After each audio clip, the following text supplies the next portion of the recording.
Iyo nama yatunganijwe na buramatari w'intara Bujumbura Aloise Ndayikengurukiye arifise intumbero yo kurabira hamwe ibijanye no gukinga ibiza vy'imiriro bibangamiye amasoko. Ati abene gihugu ivyabo vyahiye bari mu kajembegete. Ati urugero amasoko ashaka rurateye ubwoba. Ati nta ruhara twoba tubifisemwo. Hagatanga karoro k'amabarabara aca mu masoko usanga yubatsemwo ibibanza byo kudandarizamwo ariho kizimyamoto yociye igihe hageze gutabara. Ati abarongoye amasoko aho nta ruhara baba bafise. Yasabye ko ingingo zifatwa zija mu ngiro ntihagire uwigira ikinani. Mu ngingo zafashwe harimwo gukuraho amakioske yubatswe mu mabarabara ari mu masoko.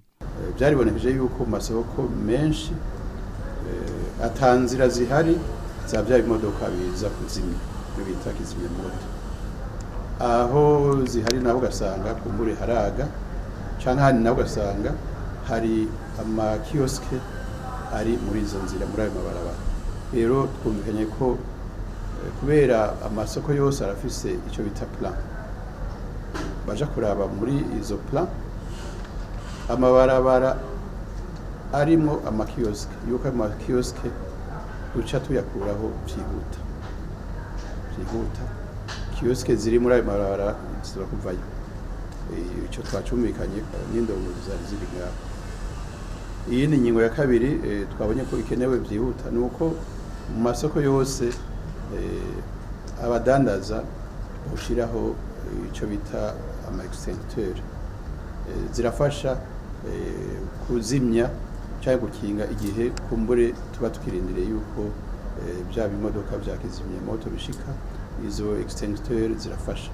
Izindi ngingo nuko amasoko yokorana n'amashirahamwe y'ubwishingizi ariko n'abadandaza bagakorana n'amashirahamwe y'ubwishingizi ku bidandazwa vyabo. Regidezo nayo isabwa gushiraho amazi afise umuvuduko kugira kizimyamwoto bikenewe ironka amazi akwiye aho kuja kure. Ku masoko amakioske yubakishijwe imbaho basabwa gukoresha ivyuma. Abafisa amagareri nabo nyene basabwa gushiraho aho kizimyamoto ishobora guca mu gihe bikenewe. Mu gihe isoko yugaye birabujijwe ko hari abadandariza inyuma y'isoko. Kabaye kandi n'akaryo ko kuvugana ibijanye no gukomeza amakomite y'umutekano ahurikiyemwo bose.